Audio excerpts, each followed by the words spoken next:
The first thing they tell you about Katsu Station is that the cold is not the worst part. The cold is honest. It does what it says it will do.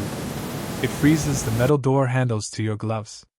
It bites through your second layer if you forget to zip the first. It kills you in a clean, predictable arc if you stay out too long without moving. The cold is not what breaks people up there. I want to be careful about how I tell this. I am not a writer. I was, for 14 months between the fall of one year and the winter of the next, a Tier 2 environmental data technician at a remote weather monitoring substation about 93 miles northwest of Kotzebue, Alaska, on a stretch of coast that has no real name on the public maps. The station has a designation. Just a string of letters and a number. I am not going to give it here. There would be no point. If you search for it, you would find a brochure-style page on a contracting company's website that talks about atmospheric research and ice shelf monitoring, and you would find nothing else. I am telling this because I have been trying, for almost 2 years now, to sort through what actually happened and what I might have imagined under the kind of pressure that builds when the sun stops rising. Some of it I am sure about. Some of it I am not. I will try to mark the difference where I can. I flew in on a small twin-engine plane in early October. There were 3 of us going up. Myself, a man named Pell who said almost nothing the entire flight, and a woman named Ariset who worked communications and had done 2 prior rotations at the station. She slept with her hood up most of the way and woke only when the pilot announced we were beginning descent. The runway, if you can call it that, was a flat strip of compacted gravel lit by 2 rows of orange ground lamps. The station itself sat about 400 meters from the strip, low and gray, 2 stories of reinforced prefabricated structure with a third partial story for the radar dome and the antenna array. Beyond the station, in every direction I could see, there was tundra. Flat. Brown-gray. Already crusting at the edges with the first hard ice of the season. And to the west, maybe 2 kilometers from the main building, sitting alone at the edge of the coastal cliff, there was a lighthouse. I remember asking Ariset about it as we walked from the plane. She was pulling her duffel on a small sled. "There's a lighthouse here?" "Decommissioned," she said. "Pre-war. They keep the horn working for maritime safety, but the light hasn't been lit in decades." "Why keep the horn?" She shrugged inside her parka. "Ask the Coast Guard." That was the first thing she said to me that I would later turn over in my head and find strange. Not because of the words. Because of the way she did not look at the lighthouse when she said them. The station supervisor was a man named Halloran. Mid-50s, gray beard cut close, the kind of face that had spent a long time outdoors and stopped reacting to weather. He met us in the mudroom, signed for our intake paperwork, and walked me through the building while Ariset and Pell went to their quarters. The tour took about 20 minutes. Mess hall. Equipment bay. Server room. 2 bathrooms. A small library with a kettle and a torn vinyl couch. Sleeping quarters down a long fluorescent-lit hallway with 8 numbered doors, only 5 of which were in use. The control room on the upper floor, where the radar consoles and the radio stack lived. The roof access ladder, locked, with a sign that read "Authorized personnel only" in red letters that had faded to pink under the hallway light. Halloran handed me a binder. Black, 3 inches thick, the spine labeled simply Operations. "Read it tonight," he said. "Tomorrow morning you start shadowing on the 6 to 2. I'll quiz you on the radio protocols at the end of the week. If you can't recite the emergency call signs from memory by Friday, you go back on the next plane." He said it without any particular hostility. It was a fact, like the temperature. I asked him one question that first night. I asked it because I was tired and the binder was dense, and I wanted to get a sense of him. "What's the most important thing to know up here?" He thought about it. He did not answer right away. He looked at me for a long moment, and then he looked at the window, which was already black with night even though it was only just after 5 in the afternoon. "When the horn sounds," he said, "you log it. You log the time. You log the duration. You don't go outside. You don't go to the window. You stay where you are until someone tells you it's clear." "The lighthouse horn?" "Yes." Is there a storm warning attached to it, or? You log it, he said again. That's all you have to do. He left me with the binder. I want to describe the rhythm of those first weeks, because the rhythm is part of what makes the rest of it land the way it does. You wake at 5:30. The hallway lights are on a timer and they come up to full brightness at 5:45, which is unpleasant but functional. You dress in layers. You go to the mess. You eat something hot, usually oatmeal with powdered milk, sometimes eggs if the supply plane has come recently. You drink coffee that tastes like the inside of a thermos no matter how it was made. At 6 you relieve the night technician at the console. You receive a verbal handover. Pressure readings. Wind speed. Any anomalies on the radar. Any radio traffic of note. You sign the log. The night tech goes to bed. For the next 8 hours you sit in a chair in front of 3 monitors and a radio stack. You take readings every 15 minutes from the automated sensors mounted on the roof and on 3 remote poles spaced along the coast. You enter them into a spreadsheet. You compare them to the forecast models. You flag discrepancies. You file a summary report every 2 hours to a regional office in Anchorage, which acknowledges receipt and rarely says anything else. Every 4 hours you do a visual check from the roof platform, which means climbing the ladder, unlocking the hatch, stepping out into whatever the weather is doing, and looking at the horizon in each cardinal direction with a pair of high-grade binoculars. You note what you see. Usually you see nothing. Tundra. Sky. Ocean. Ice. At 2 you are relieved by the afternoon technician. You eat. You sleep or read or play cards in the library with whoever is off shift. At 10 the building goes quiet. Most of the hallway lights drop to half. The night tech takes the console.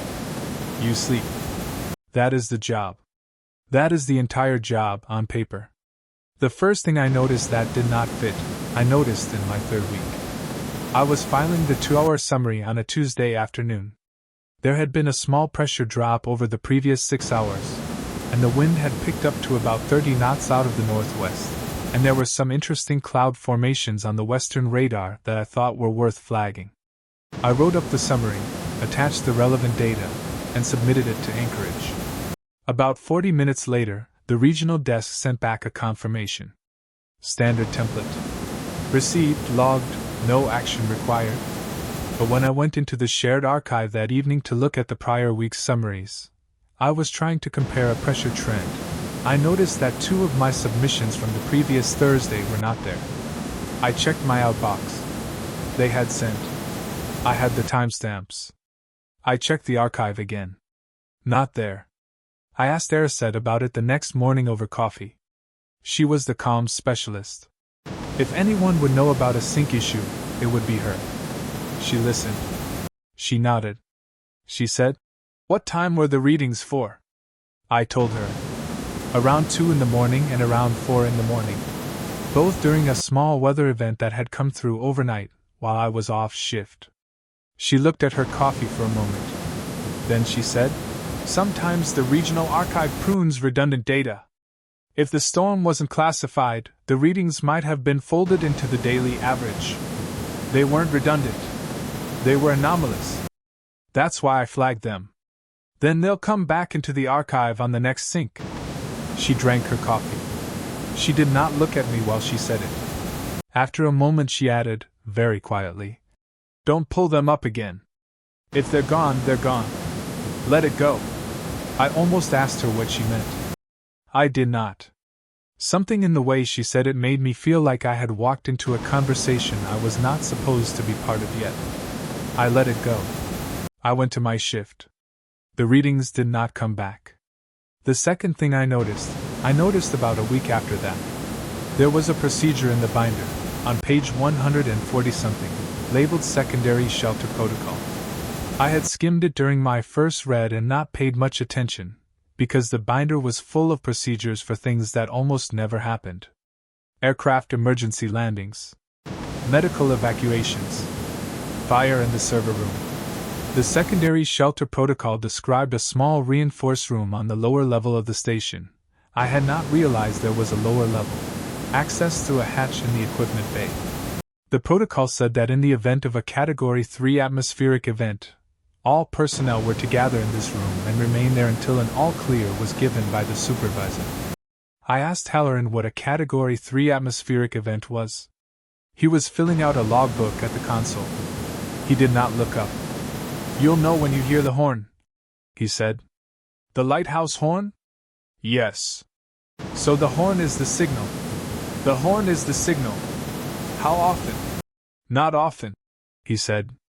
3-4 times a year. Sometimes less. He kept writing. I stood there for a few seconds, waiting for him to add something. He did not. I went back to my shift. I read the secondary shelter protocol again that night. It was very specific. It described where to sit. It described the air filtration system. It described that the door was to be sealed from the inside and not opened for any reason until the supervisor gave the verbal all clear, even if you heard voices outside asking to be let in. That last part was underlined. Even if you heard voices outside asking to be let in. I read it 3 times. I went to bed. By the end of my second month, the sun was no longer rising. There was a kind of twilight around noon, a gray smear on the southern horizon that lasted maybe 2 hours, and then it was night again. The hallway lights and the console screens and the fluorescent tubes in the mess hall became the entire visual world. I started having trouble with time. Not in any dramatic way. Just small things. I would look at the clock and be surprised by what it said. I would think I had been on shift for 2 hours and find it had been 5. Or the reverse. I would think I had slept for a long time and wake to find only 40 minutes had passed. I asked Pell about it once in the mess. He was the only other person on my shift rotation. He was a quiet man, broad in the shoulders, with hands that looked like they had done heavy work for a long time before this job. "Does the time get weird for you up here?" I asked. He chewed his food. He thought about it. "Yes," he said. He did not elaborate. I did not push. It was sometime in late November when I started keeping my own private log. I want to be clear that I did not start the log because I suspected anything. I started it because I had noticed that the official archive sometimes lost data, and I wanted to have my own backup for the readings I personally took. It was a small spiral notebook. I wrote in pencil. I kept it in the inside pocket of my parka. I would copy down the readings from each of my 15-minute checks. Temperature, pressure, wind speed, wind direction, visibility, any radar notes. I would also write down any radio traffic I heard, even chatter that was not directed to us. Within 2 weeks of starting the log, I had 3 entries that did not appear in the official archive when I checked the following day. All 3 were from overnight. All 3 involved pressure drops that were sharper than the forecast models predicted. All 3 involved cloud formations on the western radar that did not behave the way clouds behave. I am going to try to describe what I mean by that. A normal storm cell on radar moves. It deforms. It rotates. It interacts with the air around it. You can predict, with reasonable accuracy, where it will be in 20 minutes based on where it was 20 minutes ago. These cells did not do that. They appeared. They held position. They did not deform. They sat off the coast, sometimes 10 kilometers out, sometimes 20, and they remained perfectly stable for hours. Then they dissipated. They did not move away. They simply stopped being there. I flagged the first one in my official report. The regional desk responded with the standard confirmation. The reading did not appear in the archive the next day. I flagged the second one. Same result. For the third one, I did not flag it. I just wrote it down in my notebook. I want to mention something else about that third one.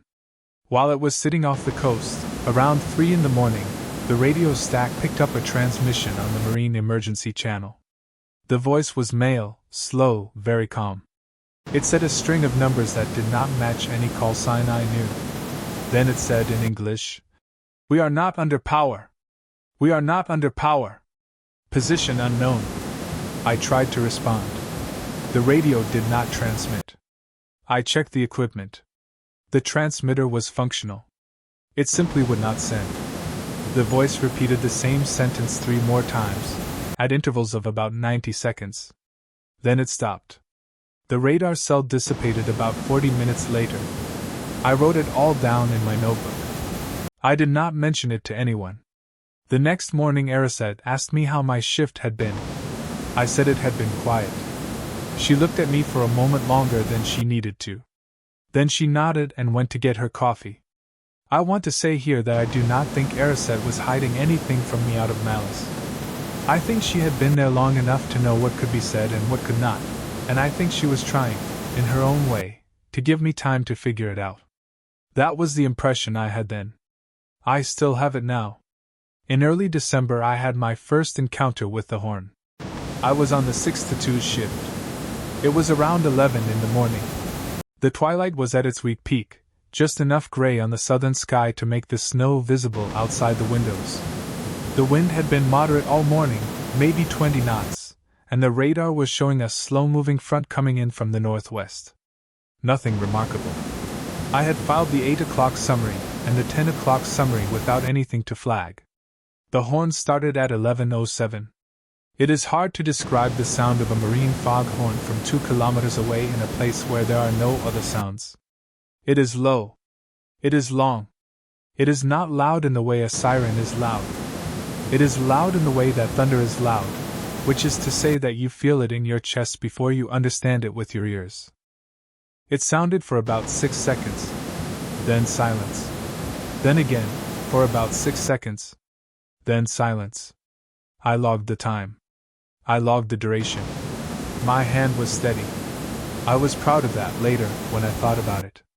About 30 seconds after the second blast, Halloran appeared in the doorway of the control room. He was in his slippers. He had clearly come straight from his quarters. "Off the console," he said. "Now." "Downstairs." I stood up. I started to ask if I should secure the equipment. "Leave it." "Go." I went. In the equipment bay, Aracet was already opening the hatch in the floor.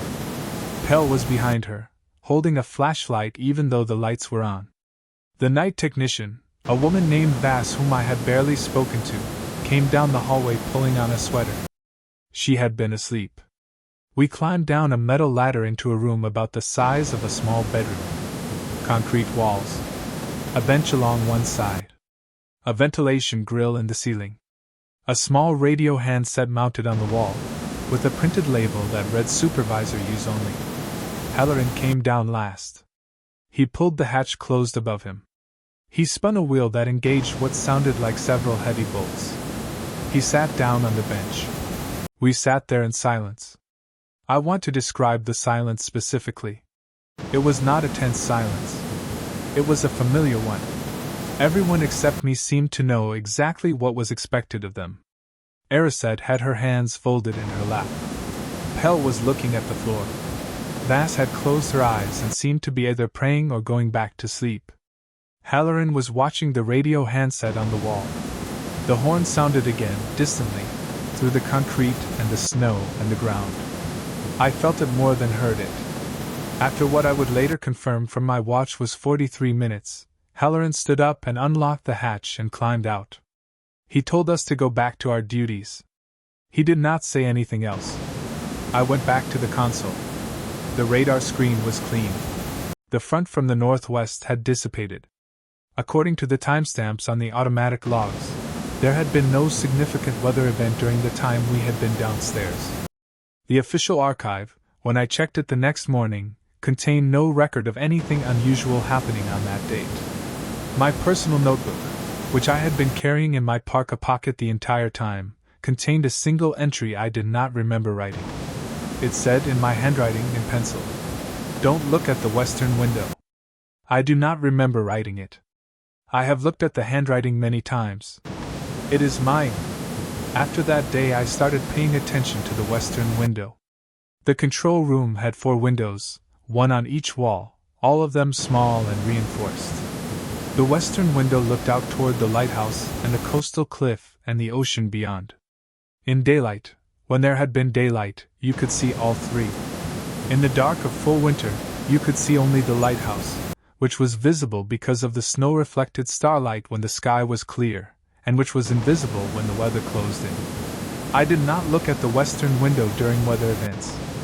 I had no rational reason to obey the note. I obeyed it anyway.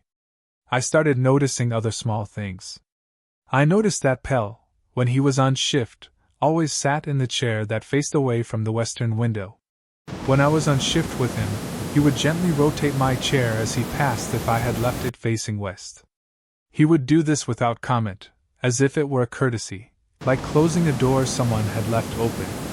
I noticed that the cleaning schedule for the windows specifically excluded the western window. It was listed as on supervisor request only. I noticed that the binder, in its index, had a section labeled Western Observation Protocol, but the pages for that section had been removed. The page numbers in the index went from 178 to 185 with nothing in between. I asked Halloran about it once. I was careful with the question. I said I had noticed some pages missing from the binder and wanted to know if I should request a replacement set from Regional. He said, "Which pages?" I told him. He said, "Those pages are for supervisor reference only. They were removed from the standard binder some time ago. You don't need them." He said it in the same flat tone he used for everything. He did not seem suspicious or defensive. He seemed, if anything, tired of having to explain it. As if I were not the first person to ask, and as if the question were one he had stopped finding interesting. I did not ask again.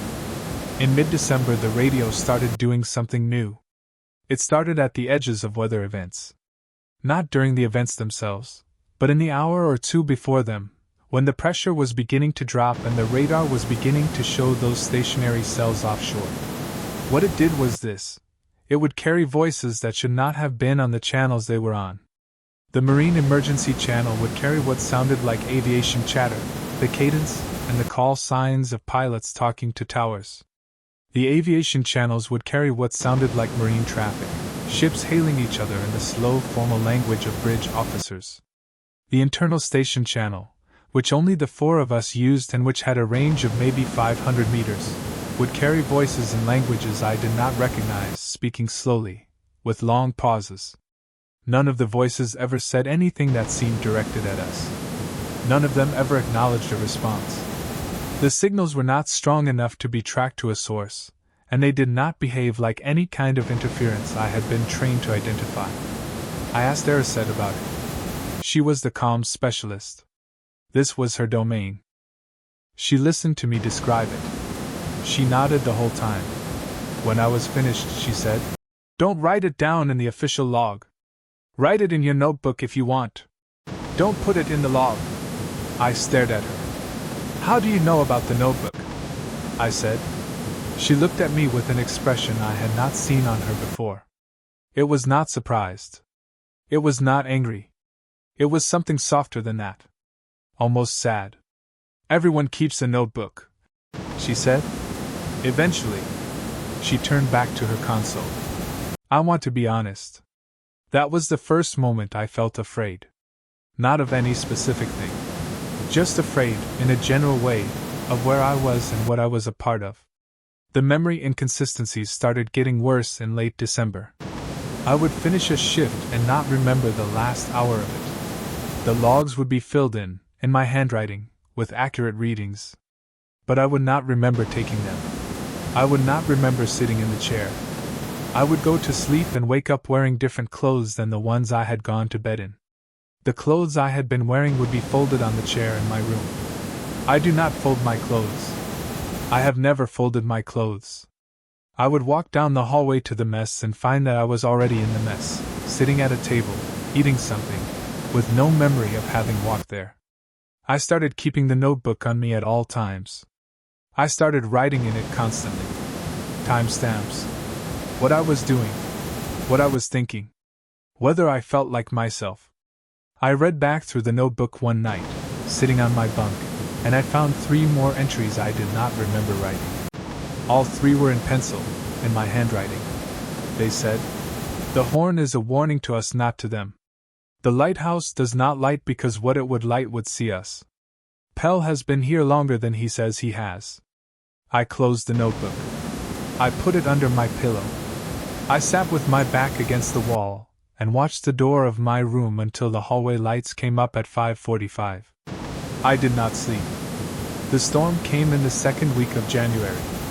I want to be careful about this part because this is the part one I'm least sure about. I am going to describe it as I remember it, and I am going to flag the parts that I am not sure are real. The forecast models, all three of them, agreed that the next 48 hours would be clear. Low wind. Stable pressure. Temperatures in the -30s Celsius, which was normal for the season. No fronts within 1,000 kilometers in any direction. I came on shift at 6 in the morning. The night technician, Vass, gave me the handover. She said it had been a quiet night. She said the radar had shown one of the stationary cells out west around 3 a.m., but that it had dissipated by 4. She said the radio had been clean. She did not look well. Her eyes were red and her hands were shaking slightly as she signed the handover sheet. I asked her if she was all right. She said she was tired. She said she was going to sleep. She went down the hallway toward her quarters. I sat down at the console. At 6:15, when I did my first scheduled reading, the pressure had dropped 2 millibars in the last hour. At 6:30 it had dropped 2 more. At 6:45 the radar showed a cell. It was not stationary.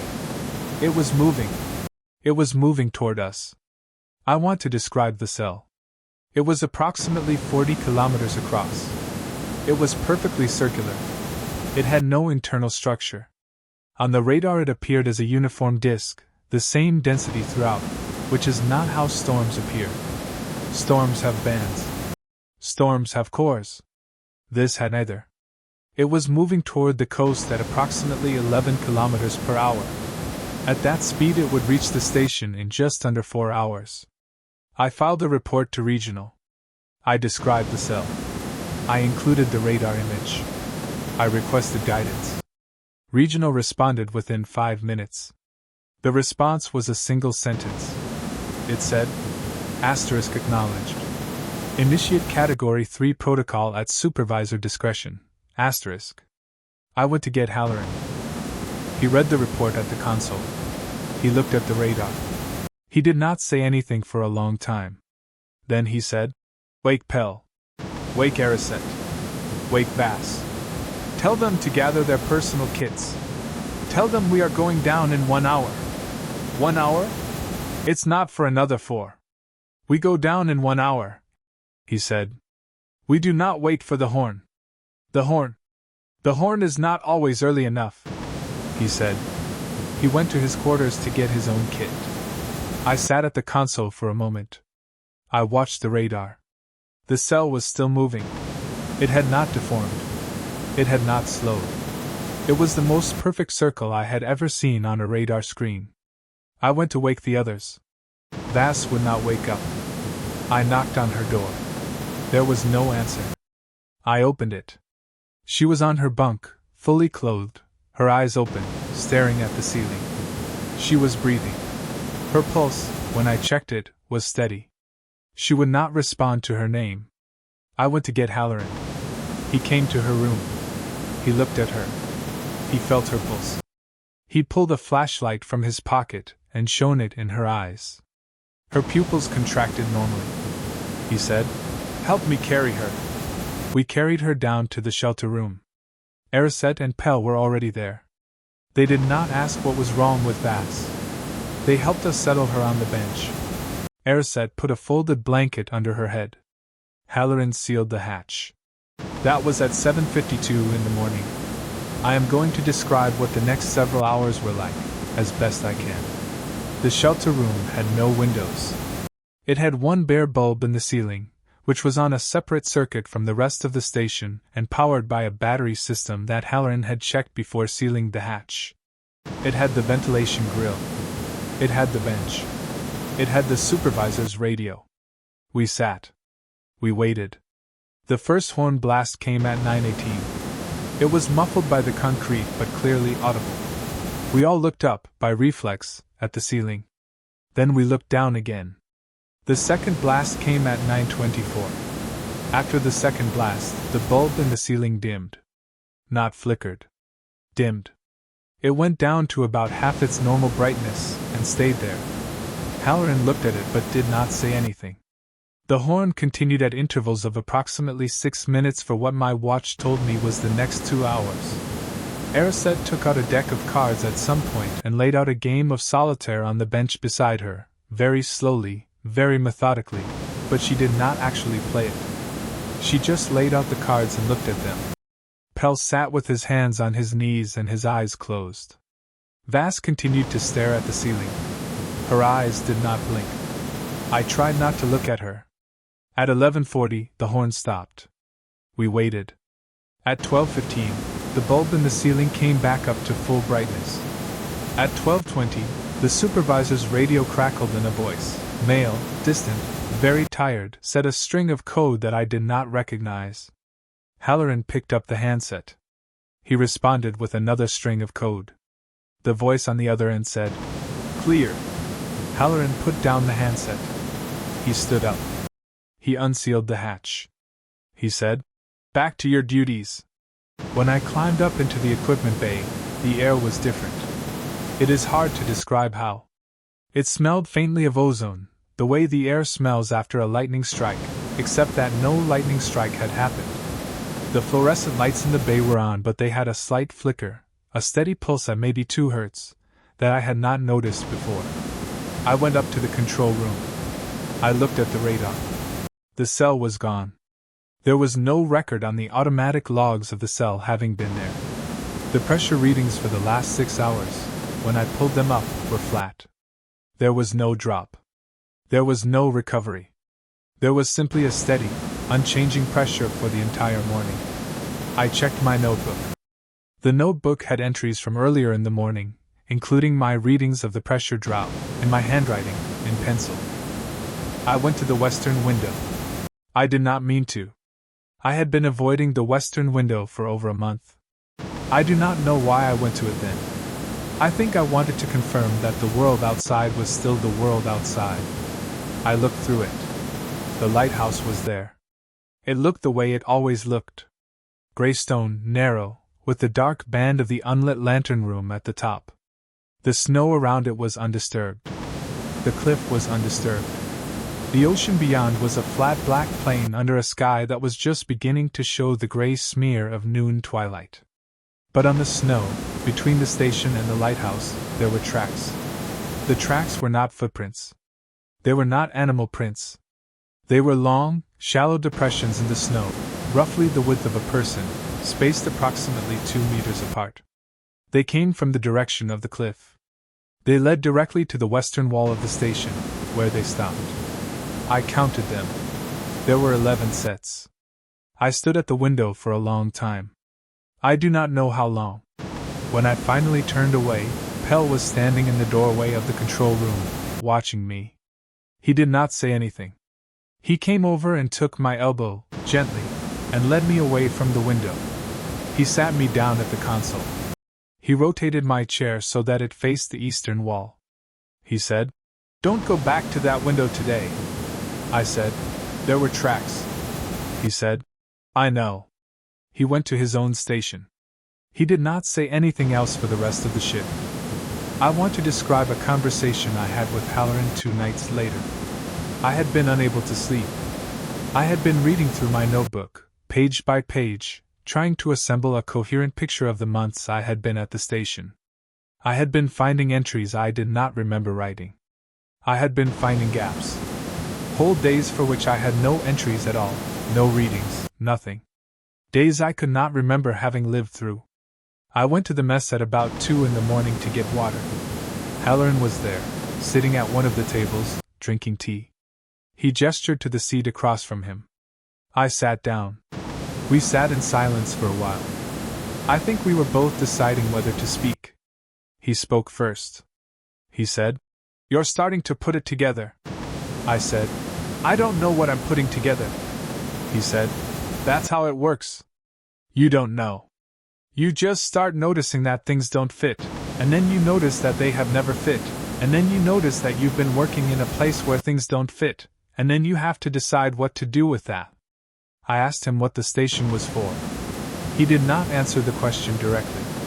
He drank his tea. He looked at the wall. After a long time, he said, "There are storms that come through this part of the coast that don't behave like storms. They have been coming through this part of the coast for a very long time. Longer than the station has been here. Longer than the lighthouse has been here. The lighthouse was built to warn ships away from the coast during those storms. The horn was added later, when it became clear that the light alone was not always enough." I asked him what was inside the storms. He looked at me. He looked at me for a long time. He said, "I don't know." He said, "I have been here for 17 years and I do not know. I know that the storms come from the west over the ocean. I know that they sit off the coast for a few hours and then they come ashore and then they move on. I know that during the time they are passing over the station, the equipment does not function correctly. I know that if you are outside during one, you do not come back inside. I know that if you look at one for too long, even from inside, you do not come back from that either." I asked him what he meant by that. He said, "Vass looked through the western window during the storm 2 days ago. I told her not to. She did anyway." I said, "Vass was unconscious before the storm started." He looked at me. He said, "Vass has not been awake in 3 days. What you saw in her room was something else. We brought it into the shelter with us because the procedure requires that all personnel be accounted for. We will put it back in her room tonight. By tomorrow morning, the body will be gone, and the regional desk will send a replacement on the next plane, and the records will show that Vass completed her rotation and left on schedule." I stared at him. He drank his tea. He said, "I am telling you this because you have been keeping a notebook, and I want you to understand what the notebook is for. The notebook is for you. Not for anyone else. If you try to take the notebook off the station, you will find that it does not survive the journey. The pages will be blank when you arrive. I have seen this happen 4 times. I said, "Why am I here?" He said, "You are here because the regional office needs someone to take the readings and file the reports. The reports are a cover. The actual work of the station is what happens during the storms, and the actual work of the station is done by the lighthouse, and the lighthouse does its work whether we are here or not. We are here because if no one is here to take the readings, the cover is broken, and then questions are asked, and then the regional office has to assign someone to answer them, and that is a great deal of paperwork." He smiled, very faintly, when he said the last part. It was the only time I ever saw him smile. I asked him what would happen if I refused to come back from my next leave. He said, "Nothing. You would not be the first. Your replacement would be on the next plane. The notebook would not survive the journey. You would, over the course of the next year, find that your memory of your time here became increasingly uncertain. You would, eventually, stop being sure whether any of it had happened at all. Some people find this a relief. Some people do not." I asked him which kind of person he thought I was. He looked at me for a long time. He said, "I don't know yet." He finished his tea. He stood up. He took his cup to the sink. He washed it and put it on the rack to dry. He left the mess. I sat at the table until the hallway lights came up. I want to describe one more thing from that period, and then I will describe how I left. A few nights after that conversation, I was on the night shift. I was alone at the console. The radar was clear. The pressure was stable. The radio was quiet. At about 3 in the morning, the Marine Emergency Channel carried a voice.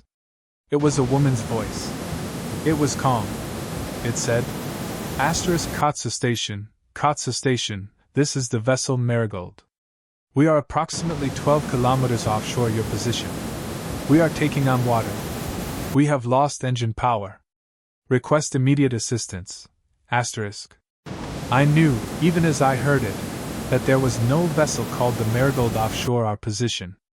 I had been monitoring the marine channels for months. I would have known. There had been no vessels within 100 kilometers of our coast for weeks. I picked up the handset. I did not press the transmit button. I held it. The voice said the same thing again, in the same tone, with the same pauses. word for word identical. Then it said in the same calm tone, Asterisk, please respond, Kotz's station. We can see your lights. Asterisk. The station does not have exterior lights on the western side. The western wall of the station is dark, by design, for the entire winter season. I did not press the transmit button. I put the handset down. I sat very still.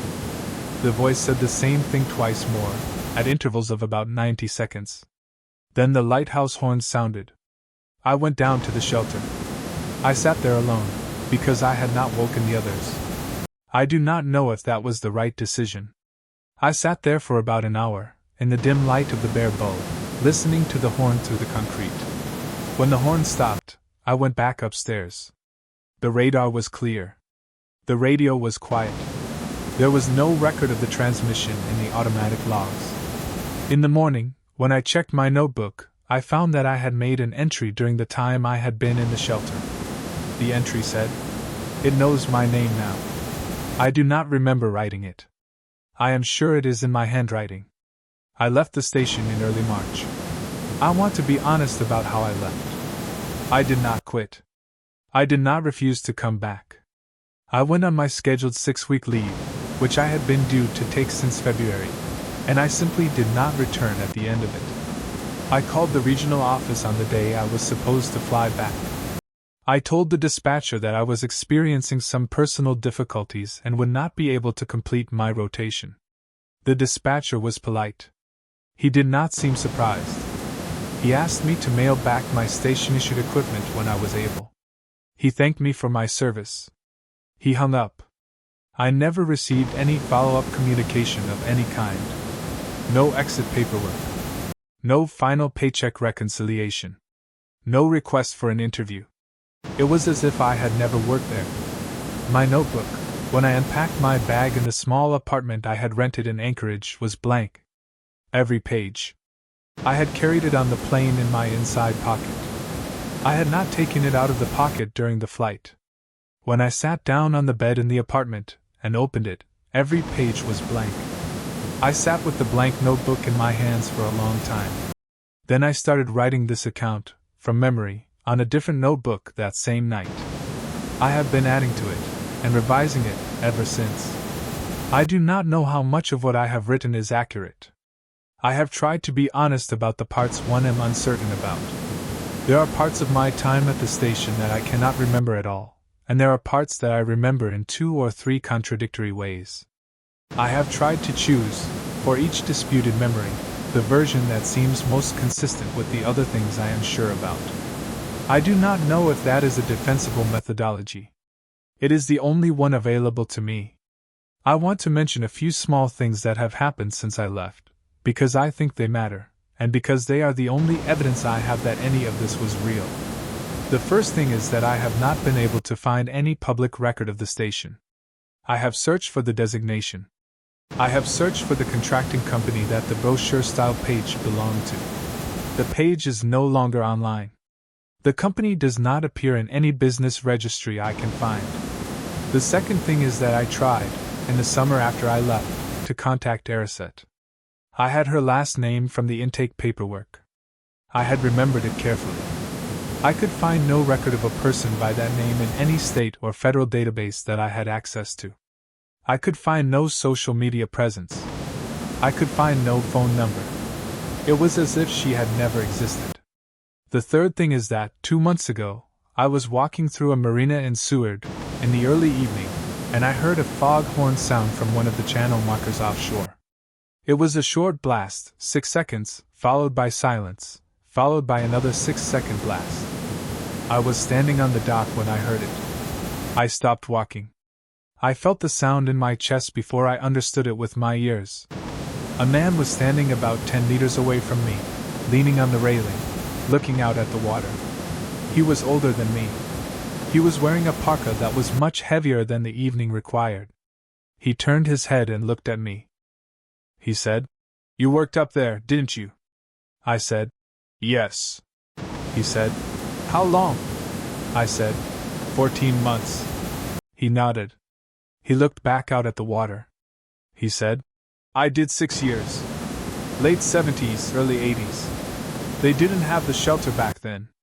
We used to just sit in the equipment bay with the lights off. I asked him if it had changed since. He said, "I don't think so. I think it was the same then as it is now. I think it has been the same for a very long time." We stood there for a while. The horn sounded again, distantly. Neither of us looked toward it. He said, "Do you still keep a notebook?" I said, "I started a new one after I left." He said, "Does it still go blank?" I said, "No. Only the one I carried up there. The new one is fine." He nodded. He thought about that. He said, "You're lucky. Mine still goes blank. I've started 6 of them. They all go blank. I think part of me is still up there. I think it never came back." He turned away from the railing. He started walking down the dock. He did not say goodbye. I have thought about him often. I have wondered whether he was telling me the truth, or whether he was the kind of person who tells strangers stories on docks at sunset. I have wondered whether he was real at all.